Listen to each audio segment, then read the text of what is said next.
বিসমিল্লাহির রহমানির রহিম। শরীফস অনলাইন ইংলিশের পক্ষ থেকে আপনাদের মাঝে নতুন একটি ক্লাস নিয়ে এসেছি। প্রিয় ভিউয়ার্স, আমি যারা বিগিনার্স লার্নার্স, যারা শুরু থেকে ইংরেজি শিখতে চাচ্ছেন, আসলে বুঝতেছেন না যে কোথা থেকে ইংরেজি শিখতে হবে, তাদের জন্য মূলত এই ক্লাসগুলো স্টেপ বাই স্টেপ পর্যায়ক্রমে সাজানো হয়েছে। আশা করি যদি আপনারা এই ক্লাসগুলোকে যদি একটু সিরিয়ালি দেখেন, স্টেপ বাই স্টেপ দেখেন, তাহলে অবশ্যই আপনারা ইংরেজির প্রতি একটা ভালো ধারণা হবে এবং ইংরেজি ভাষার প্রতি আপনার একটা সুন্দর স্পষ্ট ধারণা হবে এবং কিভাবে শিখতে হবে, কোথা থেকে শুরু করতে হবে সেটা আপনার পরিষ্কার হয়ে যাবে। আর আপনি যদি পর্যায়ক্রমে এইভাবে শিখতে পারেন স্টেপ বাই স্টেপ, আশা করি আপনার অনর্গলতা চলে আসবে, ইংরেজির ভয়ভীতিটা দূর হয়ে যাবে। দুর্বল স্টুডেন্টরা জানেন না যে কোথা থেকে, আসলে দুর্বল বলবো না, যারা একদমই ইংরেজি শেখার প্রতি অনীহা সৃষ্টি হয়েছে, তারা এই ক্লাসগুলো যদি শুরু থেকে দেখেন স্টেপ বাই স্টেপ, তারা অবশ্যই ইংরেজিতে ভালো কিছু করতে পারবেন। আর প্রিয় ভিউয়ার্স, আমি এই ক্লাসগুলোকে এমনভাবে ডিজাইন করেছি যে আপনি যদি প্রেজেন্ট পারেন, পাস্ট পারেন, ফিউচার পারেন, তাহলে আপনার প্রত্যেকটা বিষয়ই আপনি ফ্রি হ্যান্ডে লিখতে পারবেন, কথা বলতে পারবেন, গ্রামাটিক্যালি কারেক্ট করে বলতে পারবেন এবং শুনেও বুঝতে পারবেন। এই জন্য ক্লাসগুলোকে অবশ্যই স্টেপ বাই স্টেপ দেখবেন। এরকমটা না যে আজকে একটা 17 নম্বর ক্লাস দেখলাম, আবার 7 নম্বর ক্লাস দেখলাম, এরকমটা না প্রিয় ভিউয়ার্স। শুধু ইংরেজি শিখতে গেলে 2-4টা গোটা কয়েকটা বাক্য শিখে ইংরেজি শেখা যায় না। কিছু ভংবাং ক্লাস নিয়ে শুধু দেখলেই সেই ক্লাসটা দিয়ে আপনি ইংরেজি শিখতে পারবেন না। এই একটা ক্লাস দেখেন আর একটা ক্লাস দেখেন, এইভাবে ক্লাসগুলো দেখে আপনি কখনো ইংরেজির দিকে সফলতার দিকে যাইতে পারবেন না। এই জন্য প্রিয় ভিউয়ার্স, যে ক্লাসই দেখেন, যে ইউটিউব চ্যানেলগুলোই দেখেন না কেন, প্রত্যেকটা ইউটিউব চ্যানেলের ভিডিওগুলোকে স্টেপ বাই স্টেপ সাজানো এই ক্লাসগুলো একটু দেখবেন। প্রিয় ভিউয়ার্স, যারা এইভাবে শিখতে চান স্টেপ বাই স্টেপ, আশা করি তাদের জন্য এই ক্লাসটি অনেক উপকারে আসবে। যদি কেউ প্রেজেন্টে শিখতে পারেন তাহলে সে পাস্টও পারবেন, ফিউচার পারবেন। এমনভাবে ডিজাইন করা, দুর্বলরা এমনিতেই ইংরেজিতে বলতে পারবেন শুধু এই ক্লাসগুলোকে যদি ফলো আপ করেন। একই কাঠামো দিয়ে গঠন করা হয়েছে, একই টাক্সার দিয়ে গঠন করা হয়েছে। প্রিয় ভিউয়ার্স, শুধু কি আমরা ইংরেজি স্পোকেনই বলবো না, আপনি ফ্রি হ্যান্ড লিখতে পারবেন। কম্পিটিটিভ এক্সামগুলোতে পার্টস অফ স্পিচের আইডেন্টিফিকেশনের মধ্যে আপনার অনেক কাজে আসবে। এই ক্লাসগুলোকে, গুরুত্বপূর্ণ ক্লাসগুলো আপনার কাজে আসবে। প্রত্যেকটা জায়গায় কখন বি ভার্বের পরে নাউন বসতেছে, কখন প্রি ভার্বের পরে অ্যাডজেক্টিভ বসতেছে, কখন বি ভার্বের পরে অ্যাডজেক্টিভ নাউন একসাথে বসতেছে, আমি স্টেপ বাই স্টেপ কিন্তু প্রিয় ভিউয়ার্স আপনাদের দেখিয়ে দিয়েছি প্রত্যেকটা ক্লাসে। আর এই ক্লাসগুলোকে শুধু ডিজাইন করেছে শুধু স্পোকেন ইংলিশের জন্য না, শুধু রিটেন ইংলিশ সেই জন্যও নয়, শুধু কম্পিটিটিভ এক্সাম তার জন্য না। এই ক্লাসগুলোকে ডিজাইন করা হয়েছে প্রিয় ভিউয়ার্স, প্রত্যেকটা বিষয়কে ডিজাইন করা হয়েছে আপনি ইংরেজির ভাষাকে কীভাবে আয়ত্ত করবেন সেটার উপরে ভিত্তি করে ক্লাসগুলোকে সাজানো হয়েছে। স্টেপ বাই স্টেপগুলো ক্লাসগুলো করলে আপনি ইংরেজির স্পোকেনও করতে পারবেন, ফ্রি হ্যান্ডে লিখতে পারবেন, কম্পিটিটিভ এক্সামগুলোতে আপনি অংশগ্রহণ করতে পারবেন এবং সেখানে নিঃসন্দেহে ভালো কিছু করবেন। প্রিয় ভিউয়ার্স, কথা না বলে আজকে আমি একটু দেখাবো। ইজার নিয়ে কথা বলেছিলাম, ওয়াজ দেয়ার নিয়ে কথা বলেছিলাম, শ্যাল বি উইল বি নিয়ে কথা বলেছিলাম। সেই শ্যাল বি উইল বি এর কথা নিয়ে আজকে নতুন একটা ক্লাস নিয়ে এসেছি। ক্লাসটা 19 নম্বর ক্লাস। আমরা 18 নম্বর ক্লাসে দেখিয়েছিলাম যে কর্তা ভবিষ্যতে কোনো জায়গায় থাকবে বোঝাতে শ্যাল বি উইল বি ব্যবহার করা হয়। আর আজকে দেখব যে ভবিষ্যতে না, কর্তার ভবিষ্যতে কোনো অবস্থা বোঝাবে, কর্তার কোনো অবস্থা বোঝানোর জন্য শ্যাল বি উইল বি ব্যবহার করা হয়। আর এই শ্যাল বি উইল বি দিয়ে কয়টি টেন্স এবং কয়টি বাক্য হয় সেই বাক্যগুলোকে আমি দেখাচ্ছি প্রিয় ভিউয়ার্স। এরপরে পুরো ক্লাস একটা বাক্যের মধ্যে নিয়ে আসবো। তাহলে কথা না বলে আমরা একটু ক্লাসের দিকে চলে যাই প্রিয় ভিউয়ার্স। এখানে আমরা একটু বাক্যটা একটু সাজিয়েছিলাম, দেখেন কিভাবে। প্রথমে সাবজেক্ট, এরপরে shall be will be plus adjective plus extension. তাহলে এটা হলো subject, subject shall be will be plus adjective extension. Subject shall not will not, shall নটকে শান্ট বলতে পারি, উইল নটটাকে ওন্ট বলতে পারি। শ্যাল নটটা হচ্ছে শান্ট বলতে পারি, উইল নটটাকে ওন্ট বলতে পারি। Be plus adjective plus extension. এরপরে shall will plus subject plus be plus adjective plus extension.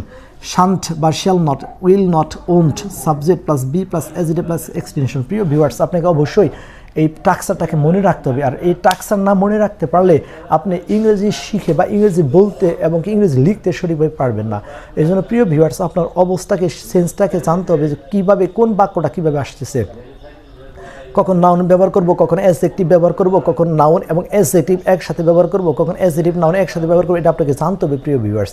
আর এই জানার জন্য প্রত্যেকটা টাক্সার আমি দিয়েছি, টাক্সারটা খুবই গুরুত্বপূর্ণ, এই জন্য মনে রাখতে হবে, প্রথম অবস্থায় মনে রাখতে হবে।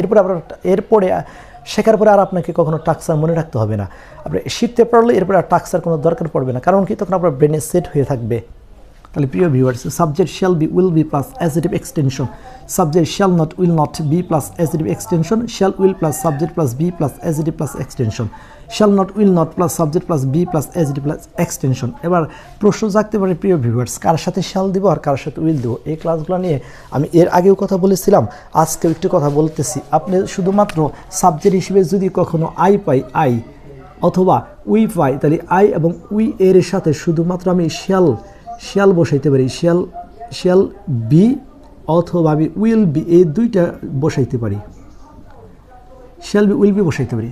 তাহলে সাবজেক্ট হিসেবে আই এবং উই থাকলে শ্যাল বিও বসাইতে পারি, উইল বিও বসাইতে পারি প্রিয় ভিউয়ার্স। আর যদি আমি সাবজেক্ট হিসেবে ইউ পাই, তারপরে উই পাই, এরপরে দেই পাই, THEY দেই, তাহলে ইউ উই দেই, এরপরে যদি দিস পাই কখনো THESE দিজ, বা দোজ THOSE দোজ, এরপরে দ্যাট দিজ থাকে, তাদের সাথে আমি ইচ্ছা করলে শুধুমাত্র উইল বি বসাইতে হবে, ইচ্ছা করলে আমি শ্যাল বি বসাইতে পারবো না প্রিয় ভিউয়ার্স, শুধু উইল বি বসাইতে হবে। তাহলে আমি আবার একটু বলতেছি, আই এবং উই থাকলে শ্যাল বি এবং উইল বি দুইটাই বসবে, দুইটার যে কোনো একটা বসাইতে পারলেই হবে।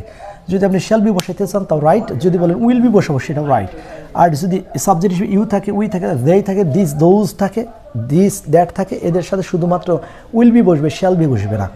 আর এই বাক্যগুলো আমরা একটু প্র্যাকটিসে নিয়ে এসেছি, একটু দেখাতে চাচ্ছি ভিউয়ার্স। যেমন আমি সৎ হব, তাহলে আমি সৎ হব, এটা ভবিষ্যতে আমার একটা অবস্থা। আমি কেমন হব? সৎ হব, এটা আমার একটা অবস্থা। তাহলে I will be honest, I will be honest, তাহলে আইটা হলো সাবজেক্ট প্রিয় ভিউয়ার্স, এখানে আইটা হচ্ছে সাবজেক্ট। আর উইল বি এটা হচ্ছে M.B মানে মূল ভার্বের প্রেজেন্ট ফর্ম বসেছে। আই উইল বি আমি হব, কি হব? অনেস্ট, সৎ। তাহলে এই যে অনেস্টটা হচ্ছে কি অ্যাডজেক্টিভ, তাহলে আই উইল বি অনেস্ট। এখানে প্রিয় ভিউয়ার্স আমি কেন আর্টিকেল বসাইতে পারলাম না, কেন AND বসাইতে পারলাম না? মনে রাখতে হবে আমাকে অবশ্যই, শুধুমাত্র আর্টিকেলটা বসানো নাউনের প্রেক্ষাপটে, নাউনের পূর্বে বসে, কিন্তু অ্যাডজেক্টিভের পূর্বে বসে, কিন্তু নাউনের পর, অ্যাডজেক্টিভের পরে যদি নাউনটা থাকে তাহলে ওইটার পূর্বে আমি আর্টিকেল বসাইতে পারবো। এখানে শুধুমাত্র নাউন না, শুধুমাত্র অ্যাডজেক্টিভ রয়ে গেছে, এই জন্য আমি এই অ্যাডজেক্টিভের পূর্বে কখনো আমি আর্টিকেল বসাইতে পারলাম না প্রিয় ভিউয়ার্স। আমি সৎ হব, আই উইল বি অনেস্ট, আমি সৎ হব। তুমি শিক্ষিত হবে, তাহলে তুমি শিক্ষিত হবে, তাহলে ইউ উইল বি এডুকেটেড, তাহলে ইউটা হলো সাবজেক্ট, উইল বিটা হচ্ছে M.B1 মূল ভার্বের প্রেজেন্ট ফর্ম, এডুকেটেড এটা হচ্ছে অ্যাডজেক্টিভ, এটার নাম হচ্ছে শিক্ষিত। তাহলে তুমি শিক্ষিত হবে, তাহলে ইউ উইল বি এডুকেটেড, তুমি শিক্ষিত হবে। তোমরা ব্যস্ত থাকবে বা ব্যস্ত হবে, তাহলে তোমরা ব্যস্ত হবে অথবা থাকবে। তাহলে ইউ মানে হচ্ছে সাবজেক্ট, ইউ মানে তোমরা, এটা হচ্ছে ইউ এক বচন তুমি, আর ইউ তোমরা, যখন ইউ দ্বারা তোমরা একের অধিক বোঝানো হবে তখন তোমরা অর্থে ইউ ব্যবহার করতে হবে। তাহলে ইউ উইল বি বিজি, তোমরা ব্যস্ত হবে বা ব্যস্ত থাকবে, ইউটা সাবজেক্ট, উইল বি হচ্ছে M.B1 আর বিজি এটা হচ্ছে অ্যাডজেক্টিভ। তাহলে ইউ উইল বি বিজি, তোমরা ব্যস্ত হবে। আমরা সচেতন হব, আমরা সচেতন হব, তাহলে উই উইল বি কনশাস, তাহলে উইটা সাবজেক্ট। ইচ্ছা করলে প্রিয় ভিউয়ার্স আমি উইয়ের সাথে শ্যালও বসাইতে পারতাম, শ্যাল বি বসাইতে পারতাম, উই শ্যাল বি কনশাস এটা বলতে পারতাম, কিন্তু তা না বলে আমরা উইয়ের সাথে উইলটাকে বসাইছি, কারণ এখন গ্রামার বা মডার্ন ইংলিশে শ্যালের চাইতে উইলের ব্যবহারটা একটু প্রিয় ভিউয়ার্স বেশি। তো উই উইল বি কনশাস, আমরা সচেতন হব। উই মানে আমরা, উইল বি মানে হব, কনশাস মানে সচেতন, উইটার সাবজেক্ট, উইল বি হচ্ছে M.B1 আর কনশাসটা হচ্ছে অ্যাডজেক্টিভ। তাহলে উই উইল বি কনশাস, আমরা সচেতন হব। সে দক্ষ হবে, তাহলে হি উইল বি স্কিলফুল এটা অ্যাডজেক্টিভ, তাহলে সে দক্ষ হবে, হি উইল বি স্কিলফুল, হিটা সাবজেক্ট, উইল বিটা হচ্ছে M.B1 মূল ভার্বের প্রেজেন্ট ফর্ম, আর স্কিলফুল এটা অ্যাডজেক্টিভ, দক্ষ, তাহলে সে দক্ষ হবে, হি উইল বি স্কিলফুল। সে চটপটে হবে, তাহলে she will be smart, she subject, will be M.B1 স্মার্টটা হচ্ছে adjective, she will be smart, সে চটপটে হবে। আমার বন্ধু ভদ্র হবে, তাহলে আমার বন্ধু ভদ্র হবে, তাহলে মাই ফ্রেন্ড এটা সাবজেক্ট, মাই ফ্রেন্ড আমার বন্ধু, উইল বি হবে, এই উইল বি অর্থ হচ্ছে হবে, মাই ফ্রেন্ড আমার বন্ধু, উইল বি হবে, আমার বন্ধু হবে পলাইট মানে হচ্ছে ভদ্র, তাহলে কেমন হবে? ভদ্র হবে। My friend will be polite, my friend subject, will be M.B1 মূল ভার্বের প্রেজেন্ট ফর্ম, আর পলাইট হচ্ছে কি অ্যাডজেক্টিভ। শরীফ আন্তরিক হবে, Sharif will be subject, Sharif will be হবে, শরীফ হবে সিনসিয়ার আন্তরিক, তাহলে শরীফ সাবজেক্ট, উইল বি হচ্ছে m.b1, সিনসিয়ার হচ্ছে অ্যাডজেক্টিভ। তাহলে শরীফ উইল বি সিনসিয়ার, শরীফ আন্তরিক হবে। প্রিয় ভিউয়ার্স, শুধু একটা করে অ্যাডজেক্টিভ দিয়ে রেখেছি, মনে করবেন না যে শুধু একটা করে অ্যাডজেক্টিভ বসবে। আপনি শত শত লাখ লাখ বাক্যকে বানাইতে পারবেন শুধুমাত্র একটা একটা টাক্সার জেনে। Subject plus shall will plus be plus adjective, এই একটা টাক্সার দিয়ে শত শত লাখ লাখ বাক্যকে আপনি বানাইতে পারবেন এবং বানিয়ে বানিয়ে প্র্যাকটিস করবেন যাতে আপনার ফ্লুয়েন্সি অনবরত বেড়ে যায়। একটা বাক্যকে নিয়ে যদি তিন চারবার করে একটু বলেন, সেটা হাবোধক নাবোধক প্রশ্নবোধক প্রশ্ন নাবোধক, যদি এভাবে প্যাটার্ন দিয়ে যদি বাক্যটাকে বানান তাহলে আপনার অবশ্যই অনর্গলতা আসবে, মুখের ভয়ভীতি বা জড়তা আছে সেগুলো কেটে যাবে, আপনার ইংরেজি শেখার প্রতি একটা আগ্রহ জন্মিব। প্রিয় ভিউয়ার্স,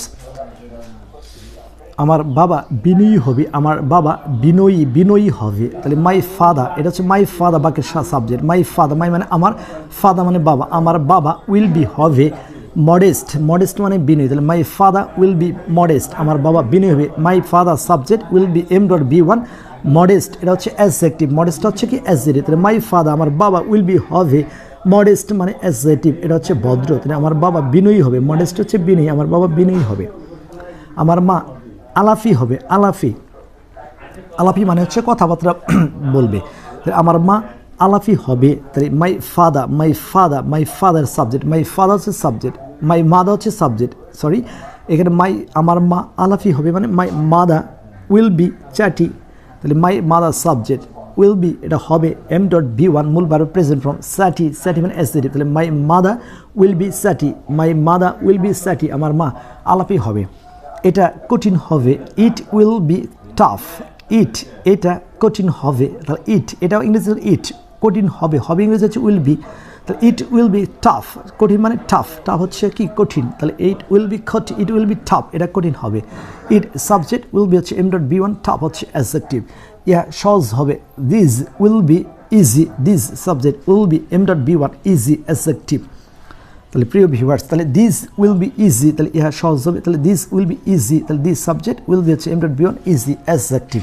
প্রিয় ভিউয়ার্স, এই বাক্যগুলা দৈনন্দিন জীবনে কীভাবে প্র্যাকটিস করবেন, এই প্র্যাকটিসটা হচ্ছে মূল শর্ত।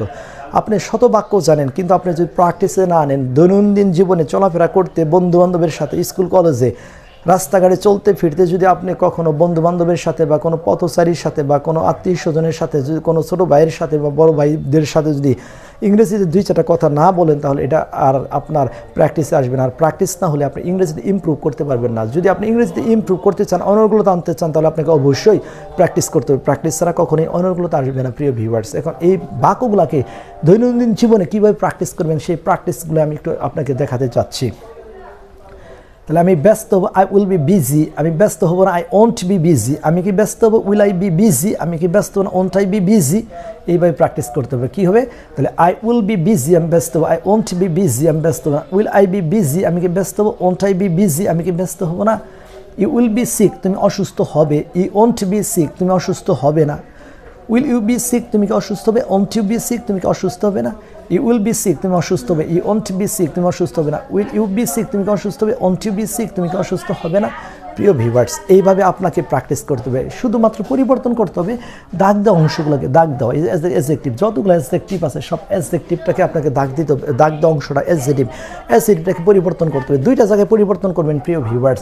সাবজেক্টের জায়গায় পরিবর্তন করবেন, অ্যাডজেক্টিভের জায়গায় পরিবর্তন করবেন। সাবজেক্টের জায়গায় নতুন নতুন সাবজেক্ট নিয়ে আসবেন, অ্যাডজেক্টিভের জায়গায় নতুন নতুন অ্যাডজেক্টিভ নিয়ে আসবেন। আপনি যদি দৈনন্দিন জীবনে অ্যাডজেক্টিভের জায়গায় নতুন নতুন অ্যাডজেক্টিভ নিয়ে আসতে পারেন, সাবজেক্টের জায়গায় নতুন নতুন সাবজেক্ট নিয়ে আসেন, আশা করি আপনার অনর্গলতা আসবে এবং ইংরেজির প্রতি ভয়প্রীতি অবশ্যই দূর হবে। প্রিয় ভিউয়ার্স, যদি এই ক্লাসটি ভালো লাগে অবশ্যই লাইক, কমেন্ট, শেয়ার এবং সাবস্ক্রাইব করে শরীফ অনলাইন ইংলিশের পাশে থাকবেন এবং অনুপ্রেরণা দিবেন নতুন নতুন ভিডিও বানানোর জন্য। আপনারা যেখান থেকে এই ক্লাসটি উপভোগ করতেছেন, আল্লাহ আপনাদের প্রত্যেকেই ভালো রাখুক, সুস্থ রাখুক এবং ইংরেজি শেখার জন্য তৌফিক দান করুক। এই কথা বলে সালাম জানিয়ে আজকের ক্লাসটি শেষ করতেছি। আসসালামু আলাইকুম রহমতুল্লাহ।